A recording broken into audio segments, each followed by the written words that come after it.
예레미야 22장 10절에서 19절 너희는 죽은 자를 위하여 울지 말며 그를 위하여 애통하지 말고 잡혀간 자를 위하여 슬피 울라. 그는 다시 돌아와 그 고국을 보지 못할 것임이라. 오늘 10절과 19절 말씀 속에는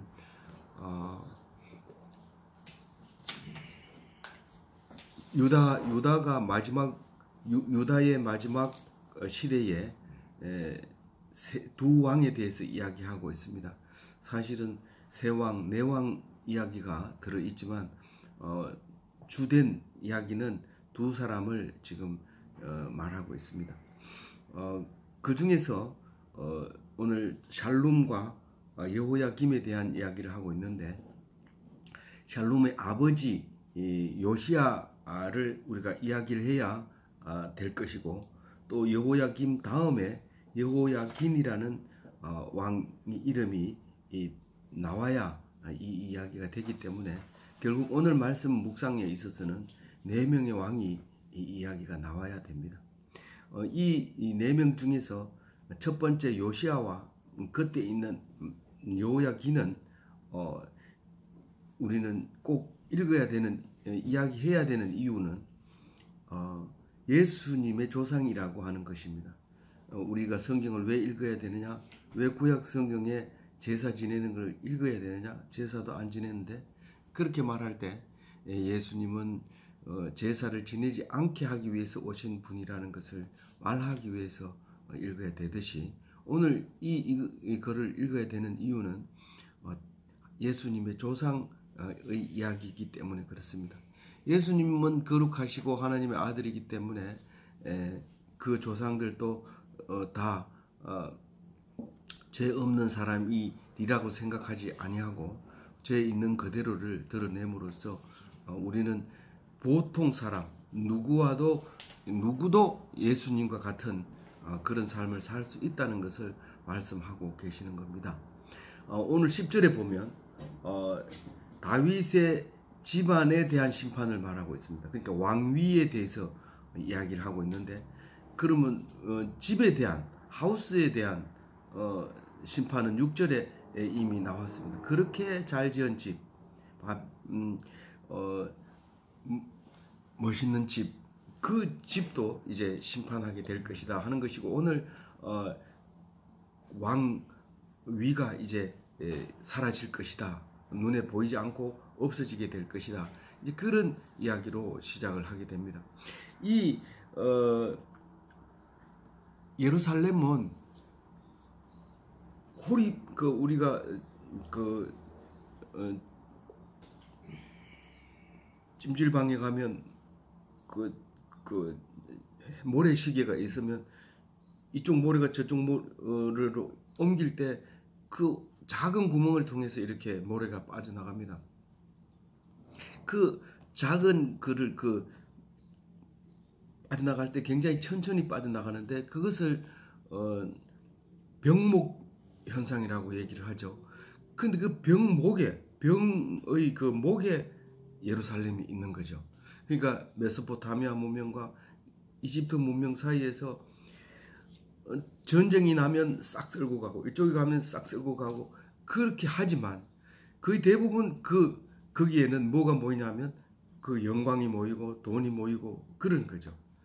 그런 자리였었는데, 그렇게 화려한 그 자리가 이제 심판을 받고 사라지게 될 운명에 처해져 있습니다. 오늘 죽은 자를 위해서 울지 말고 잡혀간 자를 위해서 울으라, 10절에 그래 얘기하고 있죠. 그 죽은 자들은 우리는 울지 않는 것이 이때부터, 구약부터 죽은 자를 위해서는 울지 않았던 것을 여러 번 볼 수 있습니다. 그래서 우리 장례식장에 가서 울면은 기독교인이 아니고, 울지 않으면 기독교인일 가능성이 높죠. 이제는 교회 안 다녀도 이제 울지 않는 모습을 많이 배우고 담고 그렇게 살아가고 있어서 교회는 안 나오더라도 거의 기독교 문화 속에 살고 있는데요. 살아계신 하나님, 산자의 하나님이라는 거죠. 그래서 예수님이 이 십자가를 지고 가기 위해서 할 때 그 자녀들을 위해서 울으라, 나를 위해서 울지 말고 할 때 그겁니다. 이미 이 십자가는 지고 가는 것은 이제 죽는 거로 가는 거니까 자녀들의 믿음으로 죽지 않고 살아가는 것을 위해서 너희들이 기도해라. 나는 그것을 위해서 이 땅에 왔다. 이런 의미로 누가복음에 기록하고 있습니다. 근데 오늘 이야기는 10절 이야기는 바벨론에 간 사람들을 위해서 울으라. 그런데 사실은 이제 전체적인 의미는 그런 말이지만 오늘 살룸에 대해서 이야기하려면은 애굽으로 갔어요. 살룸은 애굽으로 붙들려 갔어요. 이 사실 살룸은 다른 여러 가지 이름을 가지고 있습니다. 여호 아가스, 아가시아 이런 이름을 가지고 있는데 여기서는 살룸을 사용했는데요. 이 살룸은 아버지 요시아의 그 네 번째 아들입니다. 아주 어린 아들이 8살에 왕이 된 거예요. 이제 네 번째 아들이 다른 형들을 다 제끼고 8살에 왕이 국민들이 세웠어요. 마음대로 하려고. 근데 요시아는 그 머깃도 전쟁, 아마겟돈 전쟁에서 그냥 죽어버렸죠. 가치 없이 죽었는데 그 요시아는 종교 개혁을 일으키고 그 성경책을 발견한 다음에 아마도 신명기를 발견했을 것이다라고 했는데 그 신명기를 보고 감동을 받아서 종교 개혁을 하고 있을 때 그때 그러면서도 그렇게 그만 죽어버린 거죠. 그 아마겟돈 전쟁에서 죽어버리고 나니까 이제 그 아들이 살룸이 8살짜리가 왕이 됐는데 사실은 3개월밖에 못 됐어요. 못 됐는데 그 아마겟돈 전쟁에서 무승부로 나면서 이집트가 내려옵니다. 지금 아마겟돈 전쟁은 지금 시리아 그 북쪽에 있는 그쪽인데 거기서 전쟁을 하고 내려오면서 이 왕도 죽었는데 너희들이 무슨 8살짜리 왕을 세웠어 이러면서 그걸 끌고 가버립니다. 가고 여호야김을 이제 왕으로 세워놓고 가죠. 여호야김을 왕으로 세워놓고 이집트가 가지만 맨 처음에 3년간은 이집트를 하다가 그만 이집트가 바벨론 세력에 이제 지게 됨으로써 바벨론 에게 이제 조공을 바치게 되죠. 그러다가 어떻게 돼요? 세월이 지나니까 21년을 합니다. 여호야김은 11년을 하다가 중간에 그만 바벨론이 힘을 못 쓰는 것 같은 느낌이 드니까 배신을 한 거죠. 그러니까 그만 여호야김을 그 바벨론 군대들이 암살을 해버립니다. 암살을 하고 나서 느부갓네살이 가만 생각해 보니까 이게 지금 심각하니까 직접 와가지고 여호야긴을 세워놓고 암살해버리고 나니까 백성들이 여호야긴을 세웁니다. 세우니까 왕이 느부갓네살이 직접 와서 여호야긴을 데리고 가면서 이제 마지막 왕 시드기야를 세워놓는데 이 시드기야도 11년 동안 하면서 또 배신을 하잖아요. 그러니까 마지막에 와서 3년 동안 둘러싸고 그냥 완전히 유대는 끝나게 돼버리는 역사가 이제 우리의 역사인데 그 이야기가 이제 밑에 그림에도 나와 있고요. 이제 오늘 얘기하고 있는 것은 이 두 사람에 대해서 이야기를 하고 있는데 11절에 보면 살룸에 대해서 기도하라는 거예요. 살룸에 대해서 울으라는 거예요. 살룸에 대해서. 그러면서 울으라고 하는 것은 도구하는 거, 중보하는 건데 사실 그냥 우는 게 아닙니다. 장례식에서는 그냥 형식적으로 울지만 그 사람을 위해서 내가 힘들고 어렵고 눈물을 흘리고 그렇게 하라는 거죠. 이 사무엘 하에 보면 이 다윗이 우리아의 아내를 범했는데 거기서 자녀가 나잖아요. 근데 그 임신하고 그 우리아를 죽여버리고 그 나단 선지자가 네가 지금 이렇게 나쁜 짓을 했다라고 하나님이 그 아이를 죽인다고 한다. 그러니까 그때부터 금식하고 울기 시작해서 울잖아요. 근데 결국은 그 아이가 죽고 나니까 일어나서 밥을 먹으면서 왜 다른 사람들은 다 죽고 난 뒤에 우는데 당신은 죽기 전에 금식하다가 죽고 나니까 밥을 먹느냐고 물으니까 이 다윗의 신앙이 드러나잖아요. 살아있을 때는 혹시 살려줄까봐 기도하지만 죽었는데 내가 이제는 그게 하나님의 뜻인 줄 알았으니까 밥을 먹고 기운을 차려야 될 거 아니냐. 그렇게 말한 것을 듣는 우리들은, 그래서 바울이 그렇게 다윗이 이제 우리는 첫 번째, 사실상 첫 번째 신앙인으로 볼 수 있는 것, 실질적인. 그래서 다윗하게 되는 것이죠. 그렇게 기도하라는 거예요. 너희들이 잡혀간 자를 위해서 그렇게 울으라 그러는데 그렇게 우는 사람이 없습니다. 근데 다윗은 죽고 나면 우리 기도했으니까 뭐 우리 이제 하나님 알아서 하겠지 이렇게 하지 않았어요. 다윗이 그렇게 안 했잖아요. 끝까지 결과를 보여줄 때까지 울면서 기도한 거죠. 근데 딱 결과를 보여주고 나면, 알고 난 다음부터는, 하나님의 뜻을 알고 난 다음부터는 하나님은 나에게 제일 좋은 걸 준다. 그 애가 죽는 것이 나에게는 유익하다. 하나님이 그렇게 줬다고 믿는 거죠. 그래서 예수님이 너희들이 믿고 기도했으면 받은 줄로 알아라. 다니엘은 기도했을 때 그렇게 아니하실지라도 나는 그대로 믿겠다. 믿고 그것을 견디겠다. 그리 아니하실지라도라는 것은 우리가 원하는 대로 기도했지만 하나님은 원하는 대로 안 해주지만 그게 더 좋은 거기 때문에, 내보다 더 좋은, 머리 좋은 하나님이 결정해 주셨으니까 그것을 믿고 감사하면서 살아가는 것이, 그게 이 죽은 자를 위해서 기도하지 않고 살아있는 자를 위해서 기도하는 그 기도라는 것이죠. 그런데 그 12절에 잡혀간 곳에서 그가 거기서 죽으리니 이 땅을 다시 보지 못하리라. 이 땅을 다시 보지 못하리라. 이 말은 바벨론에서 애굽에서 죽는다는 얘기입니다. 그래서 살룸은 거기서 죽습니다. 오지 않고. 그 살룸은 예수님의 조상이 아니죠. 그거는 그냥 그렇게 죽게 되는 겁니다. 그런데 13절에부터는 살룸의 얘기를 하다가 갑자기 13절부터는 다른 사람 얘기, 그러니까 여호야김 얘기를 하고 있는 것으로 우리가 다 이제 기록을 하고 있는데, 사실 문장 전체를 보면 유다 왕을 위해서 이야기하고 있는 거예요. 13절에 유다 왕은 어떤 왕이냐면 여기 품삯을 주지 아니하는 자에게 화 있을진저, 이렇게 했을 때 품삯을 주지 않은 것이 이 여호야김만 얘기하는 거냐?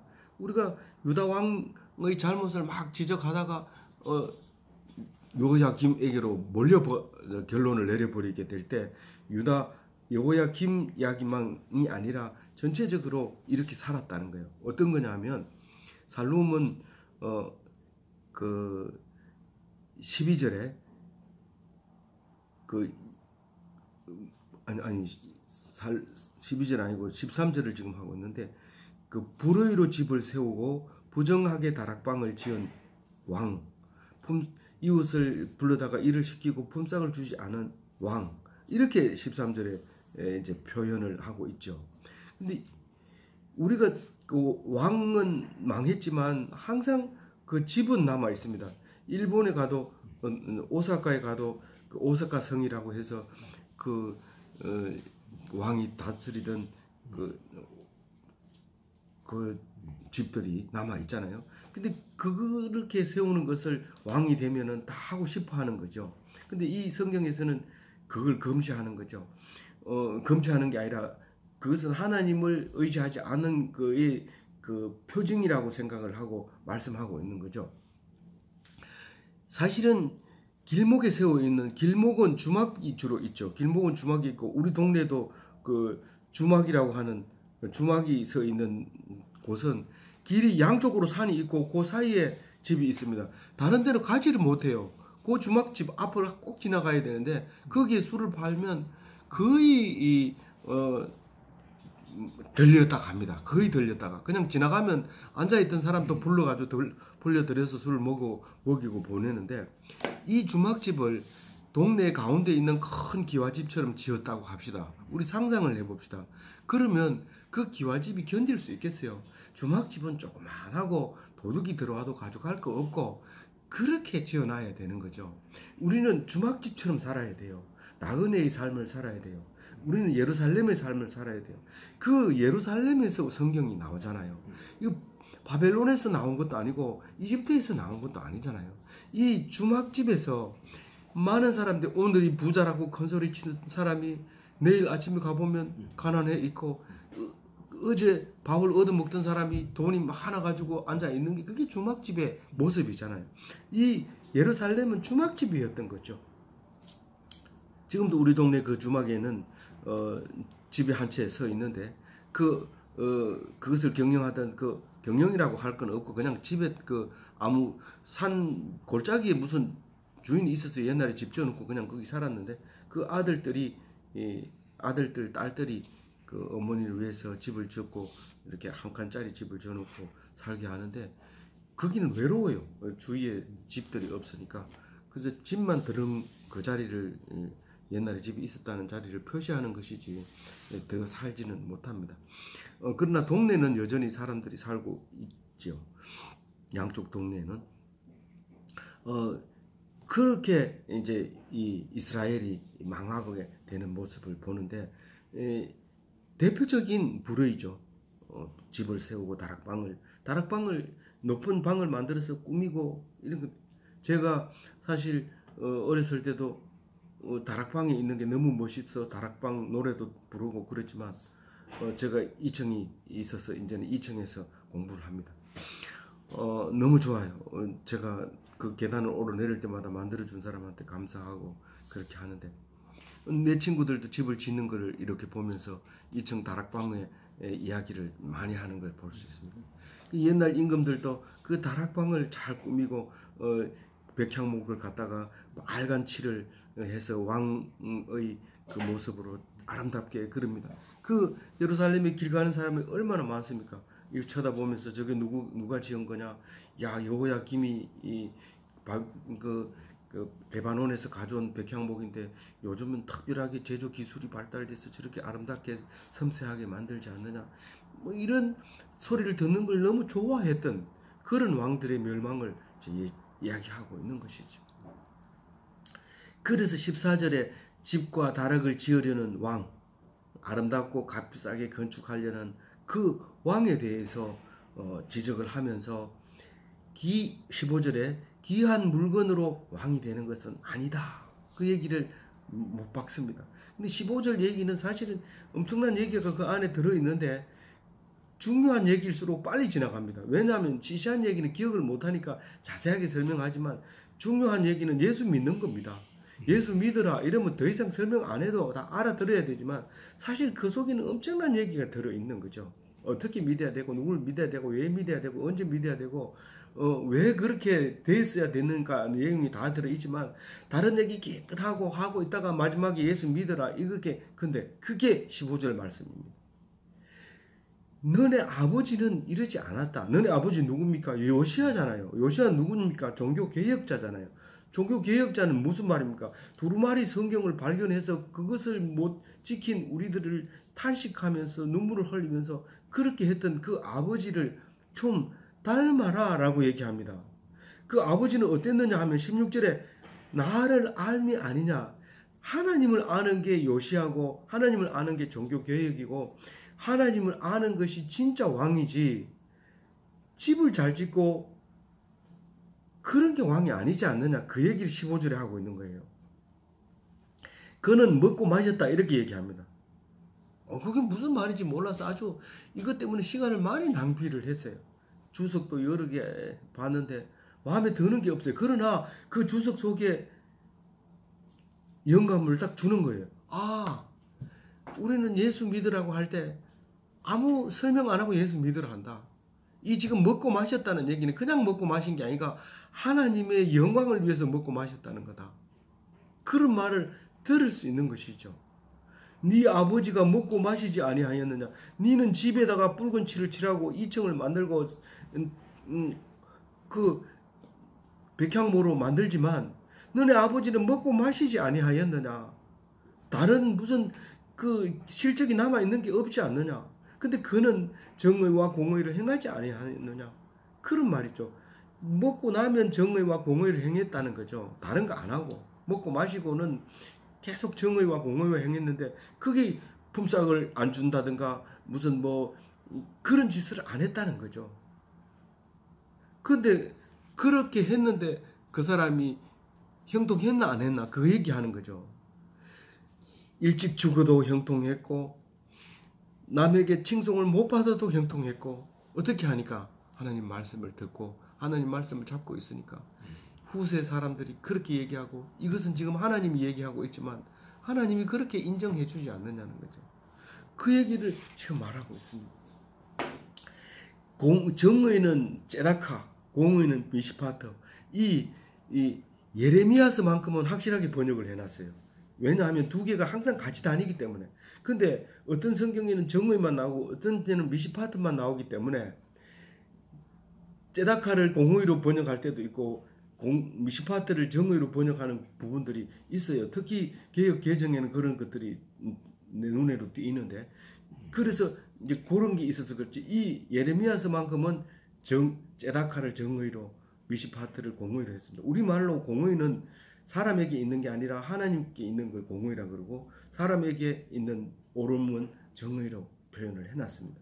그래서 이거를 한마디로 얘기하면 예수 안 믿을 때 우리나라 수소성원에 가도 경천 애인 이래가지고 한문으로 써붙였는데 하나님을 두려워하고 사람을 사랑하는 것이 정의와 공의라고 얘기를 말할 수 있는 거죠.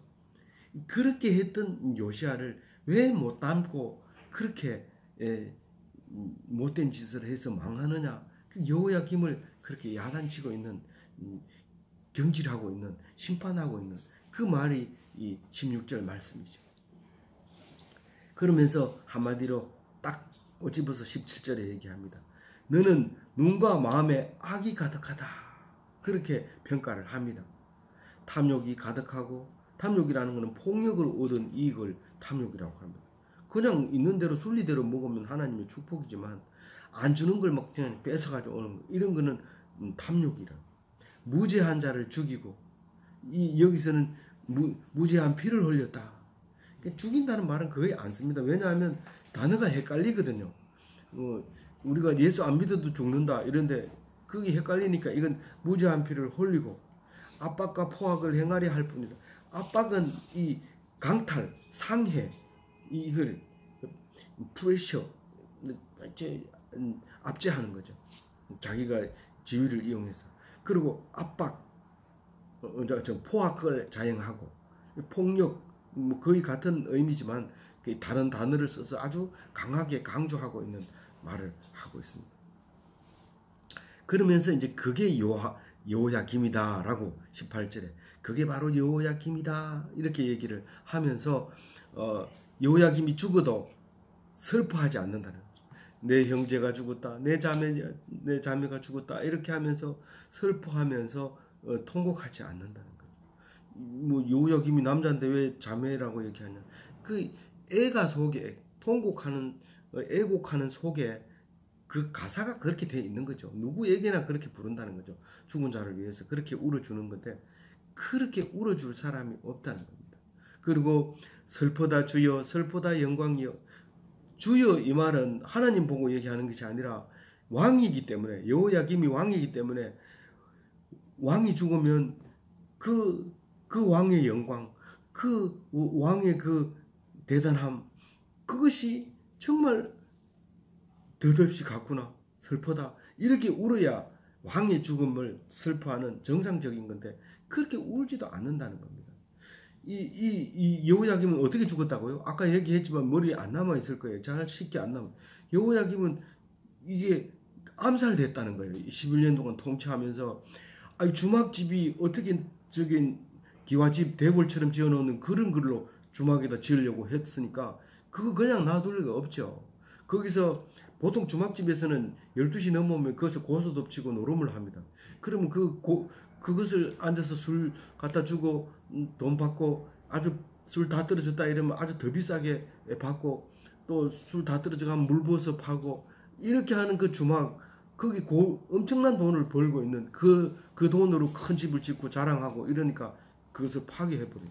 그런데 그것도 말을 안 들으니까 그 정규 군인이 싸움하는 게 아니라 불러다 그냥 암살을 하는데 19절에 그 얘기를 하는 거예요. 19절에 이 여호야김이 어떻게 죽었다는 거예요. 어떻게 죽었다는 거 다시 한번 우리 같이 읽어볼게요.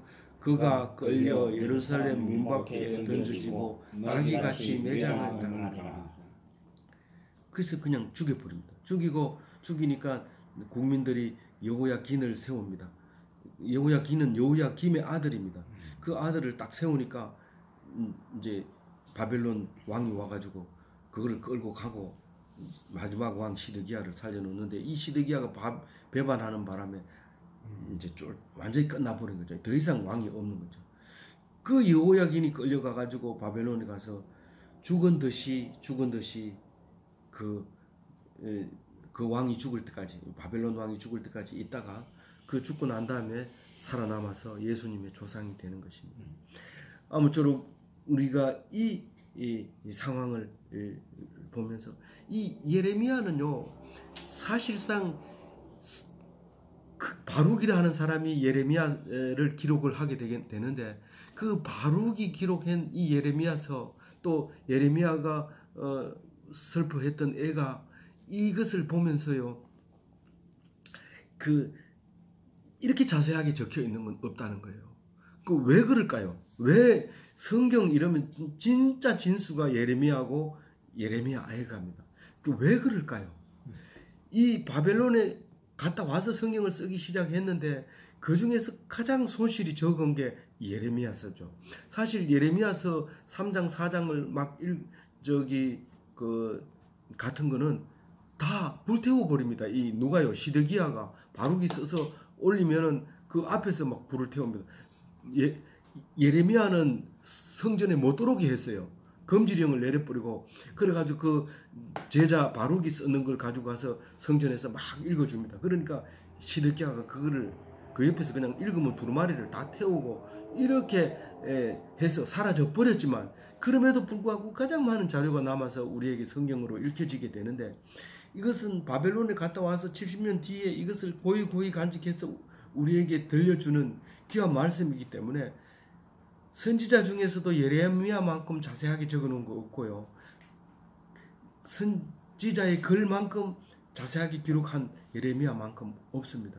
그래서 유튜브에도 보면 예레미야를 자세하게 묘사한, 예레미야 치면 예레미야의 이 예레미야서 전체를 영화로 만들어서 보여주는 것들이 있습니다. 이 예레미야서가 길기 때문에 50몇 장까지 있으니까 그 길기 때문에 그 영화를 보는 게 아주 도움이 됩니다. 우리가 볼 때는 자꾸 반복되는 얘기 같아서 지루하지만 그것을 전체를 보면은 직접 썼고 또 썼고 했다는 것을 알 수 있게 되는 것입니다. 아무쪼록 이것을 배경으로 해서 시드기야 왕 이야기가 뒤에 계속 전개될 겁니다. 그래서 그 시드기야 마지막 왕이 예레미야 말을 안 듣고, 또 듣고 싶지만 또 부하들의 말을 때문에 할 수 없이 안 들으면서 뒤로 따로 만나는 이야기, 이런 이야기들이 쭉 전개됩니다. 우리가 정치를 한다는 것은 쉬운 것 같지만 또 혼자 할 수 있는 것도 아니고, 또 그렇게 망할 수밖에 없는 것은 하나님이 그 못된 것 때문에 결국은 망하게 해주는, 그래서 예수님을 탄생시킬 수밖에 없는 그런 역사를 읽으면서 우리가 하나님 앞에서 요시야를 기억하는 오늘 하루가 되어져야 되지 않겠는가. 그래서 복받는 기독교인이 되시기 바랍니다.